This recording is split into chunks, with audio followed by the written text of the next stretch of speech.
Hello नमस्कार, मी स्नेहल। मी आज आले आहे राजापूरमधल्या श्री देवधूत पापेश्वर मंदिरात। नवीनच मंदिर बांधल्यामुळे खूप सुंदर दिसतंय। नुकताच मंदिराचा जीर्णोद्धार झालाय। पाप धुवून काढणारा ईश्वर म्हणून धूत पापेश्वर। राजापूर परिसरात निळोबा भट नावाचा एक गरीब माणूस राहत होता आणि तो निस्सीम शिवभक्त होता बरं का। त्याच्याकडे ना एक गाय सुद्धा होती।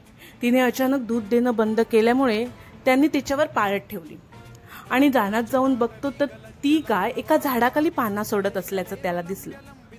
गायीच्या गुराख्याने रागातच त्या खडकावर कुऱ्हाडीचा घाव घातला आणि खडकाचे 2 तुकडे झाले आणि तिथे दिसलं ते एक शिवलिंग। त्या निस्सीम शिवभक्ताला खूप वाईट वाटलं। गाय सुद्धा घाबरली आणि बाजूला असलेल्या डोहात तिने उडी मारली। त्याला कोटी तीर्थ बोलतात। निस्सीम शिवभक्त असलेले निळोबा भट्टांना शिवलिंग भंग पावल्याचा आणि गायीचा मृत्यू यावर आपणच जबाबदार आहोत म्हणून त्यांनी प्रायश्चित्त घेण्याचं ठरवलं आणि त्यांनीही त्या कोटीतीर्थात देहविसर्जन केलं। अशी आहे ही भावपूर्ण आख्यायिका। बाजूला असलेल्या डोहाची आणि धबधब्याची खरी शोभा ऐन पावसाळ्यात दिसते।